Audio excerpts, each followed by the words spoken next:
Mesdames, Messieurs, bonjour. L'agriculture rend-elle les agriculteurs, l'agriculture connectée rend-elle les agriculteurs plus heureux? C'est la question que nous allons voir ici dans le cadre de ce débat. Alors j'ai le plaisir d'accueillir Thierry Darbin, bonjour. Bonjour. Alors vous êtes directeur du réseau BIAPI, vous allez nous expliquer tout à l'heure ce qu'il en est. Juste à ma droite, Benoît Barrusso, bonjour. Bonjour. Alors vous êtes agriculteur dans quel coin? Dans le sud de la Vienne. Exactement. Et puis juste à vos côtés, Thierry Lafaille, bonjour. Bonjour. Vous êtes directeur général d'Océalia. C'est ça. Voilà. Alors Thierry Darbin, tout d'abord, pourquoi ce nom BIAPI? Eh bien, BIAPI, parce que c'est vrai qu'il existe beaucoup d'offres en matière d'agriculture de précision ou qui font référence à à l'agriculture de précision. Et donc on a cherché un nom qui pouvait affirmer, représenter notre positionnement sur le marché, qui est l'agriculture de précision intraparcellaire, API. Alors, je dirais que par son offre globale, BIAPI va offrir une solution clé en main, de proximité, qui facilite sa mise en œuvre, qui ouvre de nouvelles perspectives de progrès, qui va permettre aux agriculteurs de continuer à entreprendre avec fierté. Bref, autant d'éléments qui rendent les agriculteurs heureux. Alors concrètement, ça signifie quoi rentrer dans une démarche BIAPI? Alors concrètement, qu'est-ce que ça veut dire? Vous l'avez compris, notre positionnement, c'est l'agriculture de précision intraparcellaire. Ce concept se fonde sur un constat largement partagé par les agriculteurs, qui est les parcelles sont par nature hétérogènes. La modulation des interventions au sein des parcelles, plutôt que d'appliquer une dose uniforme partout, donc cette modulation intraparcellaire constitue un gisement d'économie d'intrants, de gains de rendement, de réduction d'impact environnemental, et donc, je dirais, autant de choses qui ouvrent de nouvelles perspectives. Voilà ce positionnement. Donc, l'idée de l'agriculture de précision intraparcellaire, c'est permettre aux agriculteurs de moduler, de s'adapter à leurs parcelles et de n'appliquer que la bonne dose, au bon endroit, au bon moment. Alors, vous avez employé le terme de gisement. Est-ce que vous pouvez le quantifier? Alors, ce gisement de valeur, à notre avis, est insuffisamment exploité en France. Je dirais, cette valeur, elle est d'abord d'ordre économique, parce qu'on comprend bien que lorsque on va appliquer la bonne dose au bon endroit sur une même parcelle, du coup, on va éviter des surdosages aux endroits où ce n'est pas nécessaire, et donc on va réduire le gaspillage. Et au contraire, on va en appliquer un petit peu plus là où c'est nécessaire, et ça va être source de gain de rendement. Et que donc, cette modulation intraparcellaire, cette agriculture de précision intraparcellaire, en système de grande culture, à notre avis, permet de générer un gain économique potentiel de 100 € par hectare et par an. Donc c'est effectivement un gain très substantiel. Mais il n'y a pas que ce gain économique, il y a aussi un gain environnemental. En évitant les surdosages sur certaines zones de la parcelle, on va forcément induire des économies d'intrants. Et ces économies d'intrants, on les estime aux alentours, bien évidemment, selon les parcelles, l'hétérogénéité, entre 10 et 50%. Et ça sera autant d'intrants qui ne vont pas, être gaspillés. Et puis ensuite, le troisième gain, c'est un gain d'image.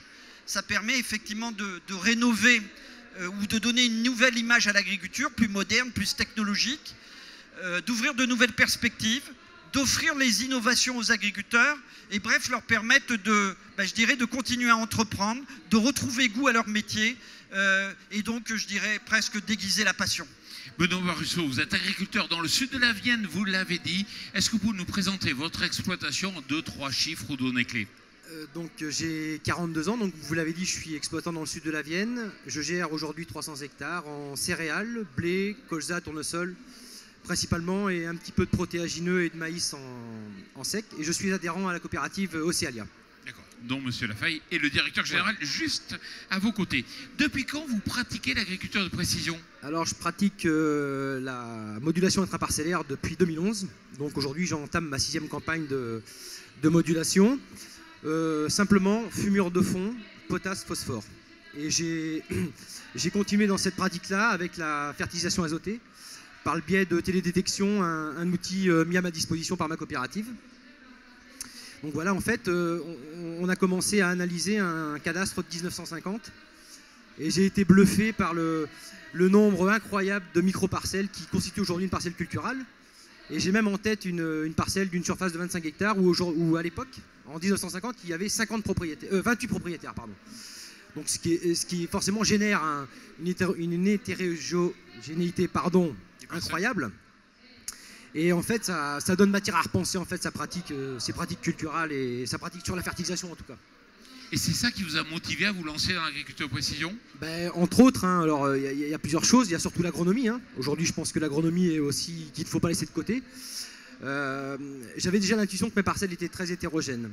On travaille dans des parcelles plutôt limoneuses et on peut passer de l'argile à cailloux aussitôt. Donc effectivement, là, il y avait beaucoup d'hétérogénéité. Et puis en fait, ça me permettait aussi d'appliquer la bonne dose au bon endroit, ce qui était mon premier slogan en fait quand j'ai commandé cette modulation. La deuxième chose, c'était plutôt mon goût pour la technologie. Aujourd'hui, je suis convaincu que l'utilisation de systèmes de guidage et de systèmes de modulation vont faire progresser ce nouveau mode d'agriculture. Et surtout en ciblant les interventions culturelles, que ce soit engrais, phyto, etc. et semences éventuellement. Alors, est-ce qu'il y a des freins justement à rentrer dans une logique d'agriculture de précision? En fait, moi je dirais que j'en ai pas trouvé quand je m'y suis lancé, parce que je m'y suis lancé en 2011 dans une année assez faste, avec des rendements assez élevés, un prix du blé élevé, un prix du blé, un prix de céréales aussi élevé. Et dans le cas de mon exploitation, en fait, il n'y a pas eu d'impact significatif. Alors aujourd'hui, en termes de facture d'engrais, je dirais ça comme ça. C'est-à-dire qu'en fait, j'ai pas économisé de quantité d'engrais. Je les ai juste appliqués au bon endroit. Et ça, c'était important. Donc j'ai évité tout ce qui était surdosage et sous-dosage. Voilà. Et aujourd'hui, vous gagnez quoi grâce à cette démarche? Aujourd'hui, en fait, j'en retire plusieurs choses. La première, c'est que déjà, il me faut encore 3 ou 4 ans pour apprécier en fait, finement le retour sur investissement de cette agriculture. J'ai par contre aussi eu la certitude d'apporter la bonne dose au bon endroit. Donc, ça fait en fait qu'on n'apporte pas uniformément une dose sur la parcelle entière.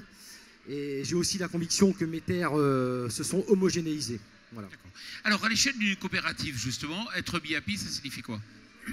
Tout d'abord, c'est pouvoir accéder à des moyens de recherche et développement importants.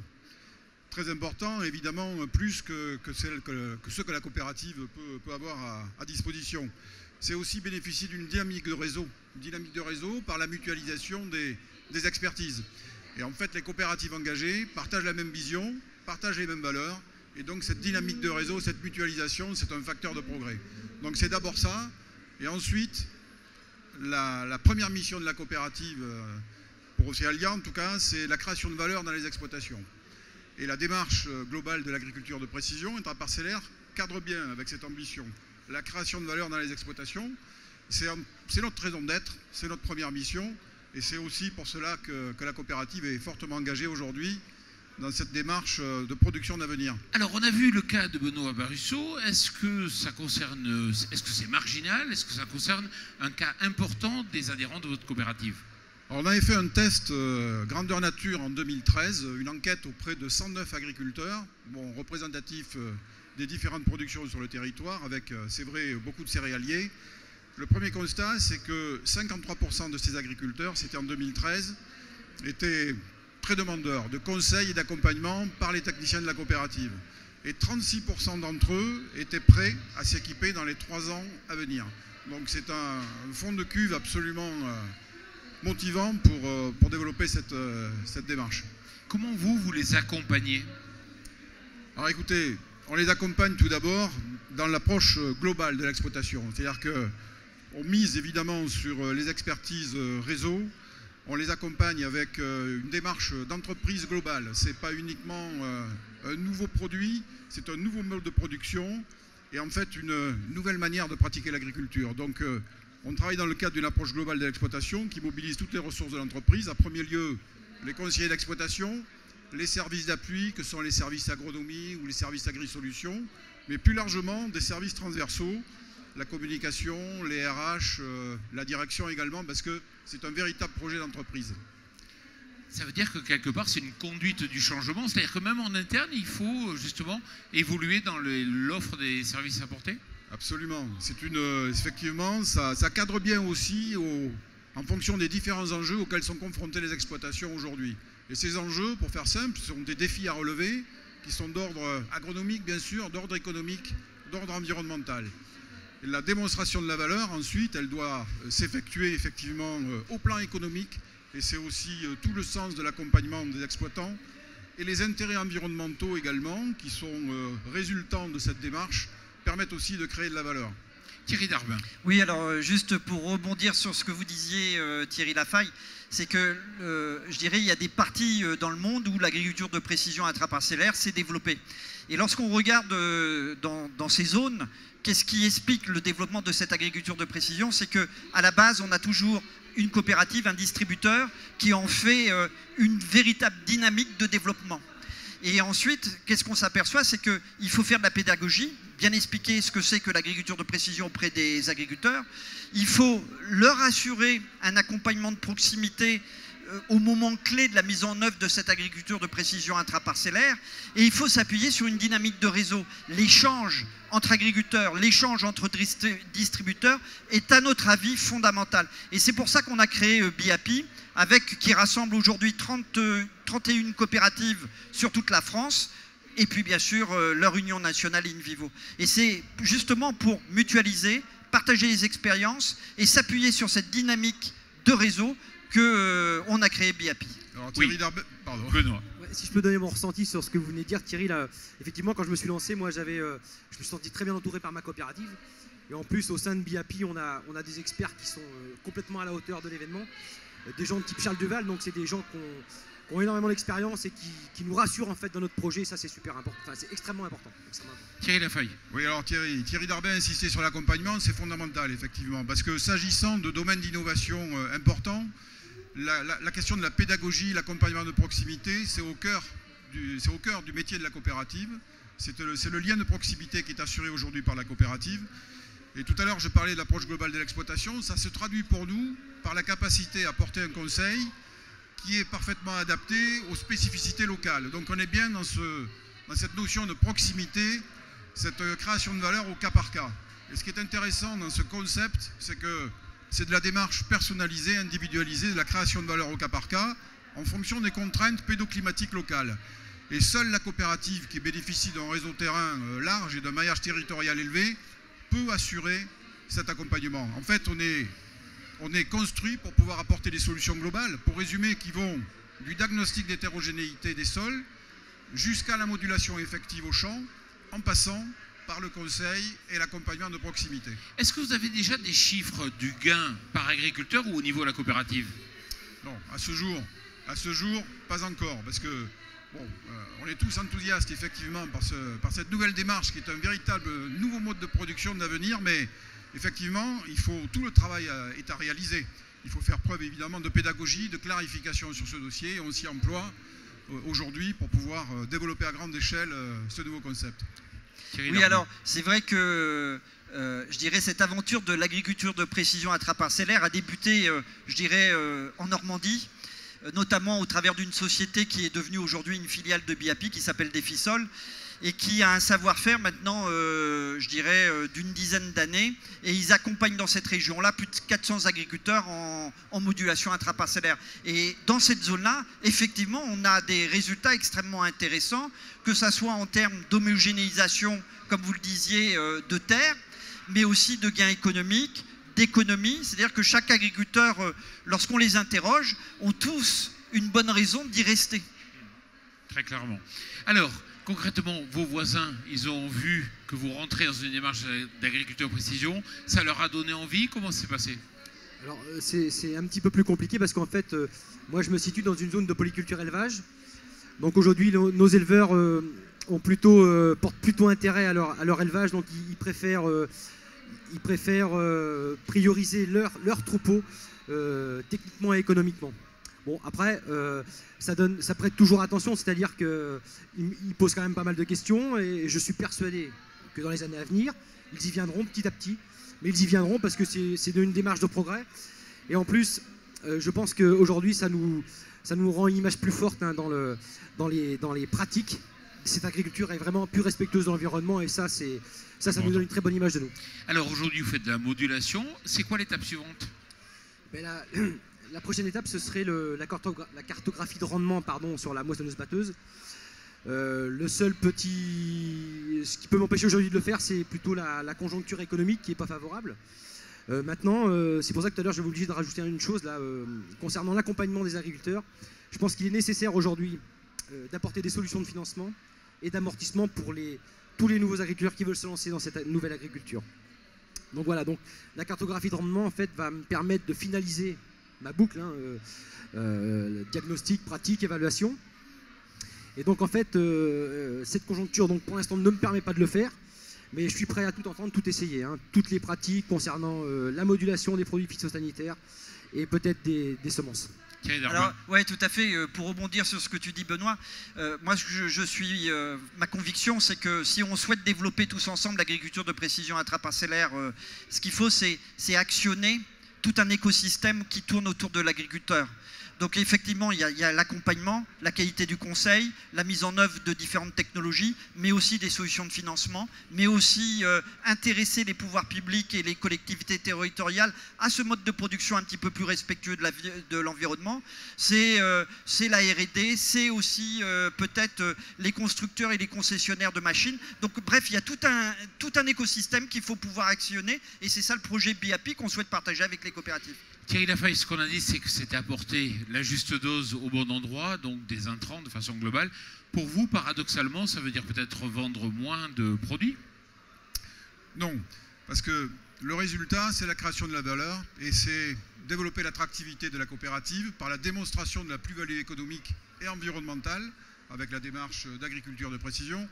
Et développer l'attractivité, c'est vecteur d'image, évidemment. Et pour reprendre un petit peu la thématique et le sujet du départ, si les agriculteurs heureux font des coopératives gagnantes, alors je crois que l'agriculture de précision est un parfait levier, effectivement, pour créer de la valeur, pour développer les meilleures solutions dans le cadre des exploitations. Et là, on est vraiment au cœur de la démarche, encore une fois, de la mission première de la coopérative.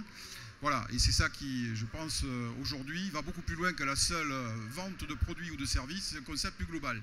Et on est bien, effectivement, sur une démarche. Nos missions premières, c'est évidemment valoriser les productions des agriculteurs, mais en aucun cas, nous voulons générer des dépenses qui ne seraient pas nécessaires. L'objectif de la coopérative, c'est contribuer à l'amélioration de la rentabilité des exploitations et donc à leur pérennité, améliorer la compétitivité, améliorer donc leur situation. C'est bien ça le cœur du dossier, et encore une fois, ça n'a rien à voir avec les intrants. Par contre, c'est vecteur d'image. Donc au bout du compte, si les agriculteurs sont heureux, je reprends le terme, je pense que nous pouvons aussi ambitionner de progresser en termes de part de marché. Voilà, nous sommes arrivés au terme de cette émission, donc juste en quelques mots, être BIAPI, ça signifie déjà, consultez notre site www.biapi.com.